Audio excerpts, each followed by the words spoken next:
ನಾವು ಹೇಳ್ತಿದ್ದೆ ನಮ್ಮ ಚಿಕ್ಕಬಳ್ಳಾಪುರ, ಚಿಂತಾಮಣಿ, ಈ ಕಡೆ ದೇವನಹಳ್ಳಿ ನೋಡಿದ್ರೆ ನಮ್ಮ ಶಿಡ್ಲಘಟ್ಟ ಭಾಗ ತುಂಬಾ ಹಿಂದುಳಿದಿದೆ ಅಂತ. ನಾನು ಒಂದೇ ಒಂದು ಕನಸು, ಒಂದೇ ಒಂದು ಆಸೆ ಏನಂದ್ರೆ ಚಿಕ್ಕಬಳ್ಳಾಪುರ ಇರಲಿ, ಶಿಡ್ಲಘಟ್ಟ ಇರಲಿ, ದೇವನಹಳ್ಳಿ ಇರಲಿ, ಅದಕ್ಕಿಂತ ಒಳ್ಳೆ ಒಂದು ನಮ್ಮ ಶಿಡ್ಲಘಟ್ಟ ವಿಧಾನಸಭಾ ಕ್ಷೇತ್ರದಾದ್ಯಂತ ಒಳ್ಳೆ ಅಭಿವೃದ್ಧಿ ಹೊಂದಬೇಕು. ಇಲ್ಲಿರುವಂತವ್ರಿಗೆಲ್ರಿಗೂ ಒಳ್ಳೆ ಉದ್ಯೋಗ ಅವಕಾಶಗಳು ದೊರಕಬೇಕು. ಎಲ್ಲರೂ ಕೂಡ ಎಷ್ಟೊಂದು ಜನ ಶಿಡ್ಲಘಟ್ಟದಿಂದ ಬೆಂಗಳೂರಲ್ಲಿ ಹೋಗಿ ಎಷ್ಟೋ ಜನ ಸೆಟ್ಲ್ ಆಗ್ಬಿಟ್ಟಿದ್ದಾರೆ. ಊರುಗಳು ಅನುಕೂಲ ಇರೋರೆಲ್ಲ ಊರು ಬಿಟ್ಬಿಟ್ಟು ಬೆಂಗಳೂರಲ್ಲಿ ಸೆಟ್ಲ್ ಆಗ್ಬಿಟ್ಟಿದ್ದಾರೆ. ಶಿಡ್ಲಘಟ್ಟ ಅದೇ ಅಭಿವೃದ್ಧಿ ಆದ್ರೆ ಏನ್ ಮಾಡ್ತಾರೆ ಅಂತಂದ್ರೆ, ಈಗ ಪ್ರತಿಯೊಬ್ರು ಕೂಡ ಶಿಡ್ಲಘಟ್ಟದ ಕಡೆ ನೋಡ್ತಾರೆ. ಇಲ್ಲಪ್ಪ ನಮ್ಮೂರೇ ಡೆವಲಪ್ ಆಗಿದೆ, ನಾವು ಅಲ್ಲೇ ಇರೋಣ, ನಮ್ಮ ಮಕ್ಕಳು ನಾವು ಎಲ್ಲ ಕೂಡ ನಮ್ಮ ಕುಟುಂಬಗಳ ಜೊತೆನಲ್ಲಿ ಅಲ್ಲೇ ಇರೋಣ ಅನ್ನೋ ಒಂದು ಮನೋಭಾವ ಬೆಳಿಬೇಕು. ಆ ಒಂದು ಆಸೆ ನನಗಿದೆ. ಆ ಭಗವಂತ ಆಂಜನೇಯ ಸ್ವಾಮಿನಲ್ಲಿ ಕೇಳ್ಕೊಳ್ತಿರೋದು ಏನಂದ್ರೆ, ನಾನು ನಮ್ಮ ಶಿಡ್ಲಘಟ್ಟ ವಿಧಾನಸಭಾ ಕ್ಷೇತ್ರ ಒಳ್ಳೆ ಅಭಿವೃದ್ಧಿ ಹೊಂದಲಿ.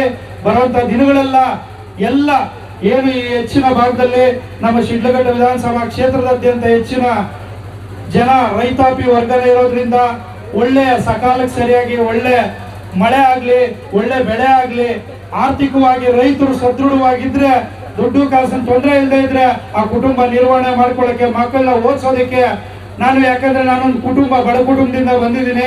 ಮಕ್ಕಳನ್ನ ಓದಿಸ್ಬೇಕು, ಇಲ್ಲ ಯಾವುದೇ ಒಂದು ಶಾಲೆ, ಒಳ್ಳೆ ಶಾಲೆಯಲ್ಲಿ ಓದಿಸ್ಬೇಕು ಅಂತಂದ್ರೆ ತಂದೆ ತಾಯಿಯಂದ್ರು ಎಷ್ಟು ಕಷ್ಟ ಪಡ್ತಾರೆ ಅನ್ನೋದನ್ನ ನನ್ನ ಒಂದು ನಿಜ ಜೀವನದಲ್ಲೇ ನಮ್ಮ ತಂದೆ ನಮ್ಮನ್ನು ಓದಿಸ್ಬೇಕಾದ್ರೆ ಎಷ್ಟು ಕಷ್ಟಪಟ್ಟಿದ್ದಾರೆ ಅನ್ನೋದನ್ನ ನಾವು ನೋಡಿದೀವಿ. ಅದಕ್ಕೋಸ್ಕರ ರೈತರ ಒಂದು ಜೀವನ ಏನು ಅಂತ ನೋಡಿದೀವಿ. ಏನು ಅಂತಂದ್ರೆ, ಒಂದು ಬೆಳೆ ಹಾಕ್ತಿವಿ, ಅದಕ್ಕೇನೋ ಒಳ್ಳೆ ರೇಟ್ ಸಿಕ್ತು ಬಂತು ಅಂತಂದ್ರೆ, ಅದ್ರ ರೇಟ್ ಸಿಕ್ತು ಅಂತಂದ್ರೆ ಏನೋ ಒಂದು ಸುಳಿತದೆ. ಒಂದು ಬೋರ್ವೆಲ್ ಹಾಕ್ತಿವಿ, ಆ ಬೋರ್ವೆಲ್ ಹಾಕಿದಾಗ ಏನಾಗುತ್ತೆ, ಸಾಲ ಸೋಲೋ ಮಾಡಿ ಒಂದು ಬೋರ್ ಹಾಕಿರ್ತೀವಿ. ಆ ಬೋರ್ ಹಾಕಿದಾಗ ಏನಾಗುತ್ತೆ, ಅದು ಒಂದೇ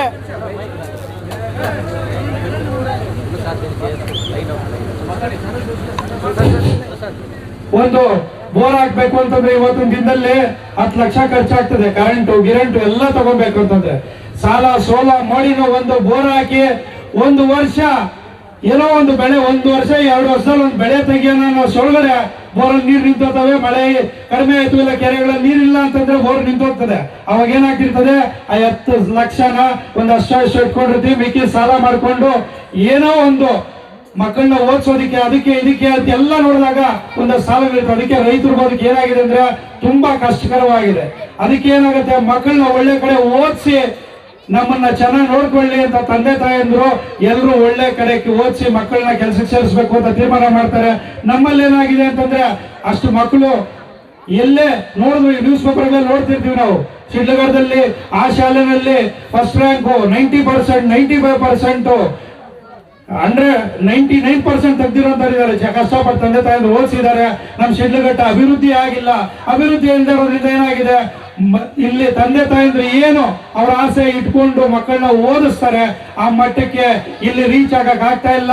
ಎಷ್ಟೋ ಜನ ಬೆಂಗಳೂರು ಕಡೆ ಹೋಗ್ತಾರೆ, ಇಬ್ಬರ ಮಕ್ಳಿರೋಂಥವ್ರು ಏನ್ ಮಾಡ್ತಾರೆ, ಅಯ್ಯೋ ತಂದೆ ತಾಯಿ ಬಿಟ್ಬಿಟ್ಟು ಯಾಕಪ್ಪ ಹೋಗೋದು ಅಂತ ಎಷ್ಟೋ ಜನ ಮಾಸ್ಟರ್ ಡಿಗ್ರಿಗಳು ಮಾಡಿರೋರು ಕೂಡ ಇಲ್ಲೇ ಊರಲ್ಲೇ ವ್ಯವಸಾಯ ಮಾಡ್ಕೊಂಡಿದ್ದೋಗ್ತಾರೆ.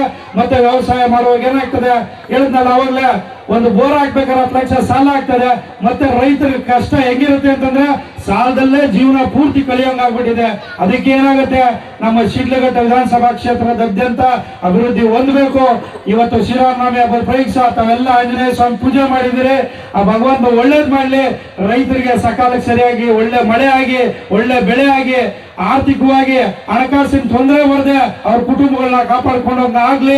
ಓದ್ತಾ ಇರೋಂಥ ವಿದ್ಯಾರ್ಥಿಗಳು ಮಕ್ಕಳೆಲ್ಲ ಯಾರಿದ್ದಾರೆ, ಅವ್ರು ಏನ್ ಆಸೆ ಇಟ್ಕೊಂಡಿದ್ದಾರೆ, ತಾವೆಲ್ಲ ಏನು ಓದಿಸಿ ಮಕ್ಕಳನ್ನ ಏನ್ ತಾವು ಆಸೆ ಇಟ್ಕೊಂಡಿದ್ದೀರಿ, ನಮ್ಮ ಮಕ್ಕಳು ಒಳ್ಳೆ ಮಟ್ಟಕ್ಕೆ ಮುಟ್ಬೇಕು ಅನ್ನೋದಕ್ಕೆ ಒಂದು ಆಸೆ ಏನಿದೆ ಅದನ್ನ ನೆರವೇರಿಸೋಂಗ ಭಗವಂತ ಮಾಡ್ಲಿ ಅಂತ ಹೇಳ್ತಾ, ಆ ಒಂದು ಸೇವೆ ಮಾಡೋದಕ್ಕೂ ಕೂಡ ನನಗೂ ಕೂಡ ಭಗವಂತ ಅವಕಾಶ ಕೊಟ್ಟಿದ್ದಾನೆ. ನಮ್ಮ ಕೈಲಿ ಶಕ್ತಿ ಮೀರಿ ಏನೆಲ್ಲ ಆಗುತ್ತೋ ನಾನು ಕೂಡ ನಿಮ್ಗೆ ಮಾಡ್ತೀನಿ. ಇವತ್ತು ನಾವು ಸೇರಿರೋ ಒಂದು ಉದ್ದೇಶ, ದಾನವೀರ ಶೂರ ಕರ್ಣ ಏನಿದ್ದಾರೆ, ಕರ್ಣನ ಪಾತ್ರದಲ್ಲಿ ಕರ್ಣ ಯಾವ ರೀತಿನಲ್ಲಿ ತನ್ನ ಕೈಯಲ್ಲಿ ಏನೆಲ್ಲ ಇದೆ, ಶಕ್ತಿ ಮೀರಿ ಏನೆಲ್ಲ ಮಾಡಕ್ಕಾಗತ್ತೆ ಅಷ್ಟನ್ನು ಅವ್ರ ಕರ್ಣ ಯಾವ ರೀತಿ ಅವರ ಇದನ್ನ ನಿಭಾಯಿಸಿದ್ರು, ಅದೇ ರೀತಿ ಇಲ್ಲಿ ಇವತ್ತು ಒಂದು ನಾಟಕ ನಡೆಸಿರೋ ಉದ್ದೇಶ ಏನಂದ್ರೆ, ಮಕ್ಕಳು ಎಲ್ಲರೂ ನೋಡಿ ಕಲೀಲಿ. ಈ ಒಂದು ಕರ್ಣನ ಪಾತ್ರ ಏನಿತ್ತು, ಕರ್ಣನ ಒಂದು ಇದು ಏನಿತ್ತು, ಅವ್ರ ಒಳ್ಳೆ ದಾನ ಧರ್ಮದ ಗುಣ, ಅದನ್ನ ಎಲ್ಲರೂ ಕೂಡ ಅಳವಡಿಸ್ಕೊಳ್ಳಿ. ಇರೋರು ಆಗ್ಲಿ ಇಲ್ದೋರಾಗ್ಲಿ, ಆದಷ್ಟು ಏನೇ ಆಗ್ಲಿ ಕಷ್ಟದಲ್ಲಿರುವಂತವ್ರಿಗೆ ಸಹಾಯ ಮಾಡುವಂತ ಗುಣನ ಕಲಿಬೇಕು. ಇಲ್ದವ್ರಿಗೆ ಇರೋಂಥವ್ರು ಸಹಾಯ ಮಾಡಿ ಏನೇ ಆಗ್ಲಿ ಕಷ್ಟದಲ್ಲಿರುವಂತವ್ರನ್ನ ಕಾಪಾಡ್ಕೊಳ್ಬೇಕು ಅನ್ನೋ ಒಂದು ಉದ್ದೇಶದಿಂದ ತಾವೆಲ್ಲ ಕೂಡ ಇವತ್ತು ನಮ್ಮ ನಾಟಕದ ಮಾಸ್ಟ್ರು ಆನಂದ್ ಕುಮಾರ್ ಅವರು ಒಳ್ಳೆಯ ಒಂದು ಇಲ್ಲಿದ್ದಂತ ಎಲ್ಲ ಟೀಮ್ಗೆ ಒಳ್ಳೆಯ ರೀತಿಯಲ್ಲಿ ಒಳ್ಳೆ ಟ್ರೈನಿಂಗ್ ಕೊಟ್ಟು ಮೋಸ್ಟ್ಲಿ ಒಂದು ತಿಂಗಳಗಟ್ಲೆ ಟ್ರೈನಿಂಗ್ ಮಾಡಿಸಿರ್ತಾರೆ. ಇವತ್ತು ಆ ನಾಟಕನ ನಾವೆಲ್ಲ ಕೂಡ ನೋಡಿ ಕಣ್ತುಂಬಿಸ್ಕೊಳ್ಳೋಣ. ಕರ್ಣ ಮತ್ತು ಯಾವುದೇ ಪಾತ್ರಗಳಲ್ಲಿ ಅವರ ಒಳ್ಳೆಯ ಗುಣಗಳು ಏನೇನಿದೆ ಎಲ್ಲವನ್ನು ಕೂಡ ನಾನು ಕೂಡ ನೀವು ಕೂಡ ಎಲ್ಲ ನಮ್ಮ ನಿಜ ಜೀವನದಲ್ಲಿ ಅಳವಡಿಸ್ಕೊಳ್ಳೋಣ. ಇವತ್ತಿನಿಂದಾನೇ ಏನೆಲ್ಲ ನಾವು ಚೇಂಜ್ ಆಗಬೇಕು ಚೇಂಜ್ ಆಗೋಣ. ಆ ಕರ್ಣನ ಒಂದು ಒಳ್ಳೆಯ ಗುಣನ ರೂಢಿ ಮಾಡ್ಕೊಳ್ಳೋಣ ಅಂತ ಹೇಳ್ತಾ ಇವತ್ತು ಮತ್ತೊಮ್ಮೆ ತಮ್ಗೆಲ್ರಿಗೂ ಕೂಡ ಧನ್ಯವಾದಗಳನ್ನ ತಿಳಿಸ್ತಾ ಎಲ್ರಿಗೂ ಒಳ್ಳೇದಾಗ್ಲಿ. ಆ ಭಗವಂತ ಆಂಜನೇಯ ಸ್ವಾಮಿ ಮತ್ತಷ್ಟು ಶಕ್ತಿ ಕೊಡ್ಲಿ, ನಿಮ್ಗೆಲ್ರಿಗೂ ಒಳ್ಳೇದ್ ಮಾಡ್ಲಿ ಅಂತ ಹೇಳ್ತಾ ಎಲ್ರಿಗೂ ಒಳ್ಳೇದಾಗ್ಲಿ. ಧನ್ಯವಾದಗಳು. ನಮಸ್ಕಾರ.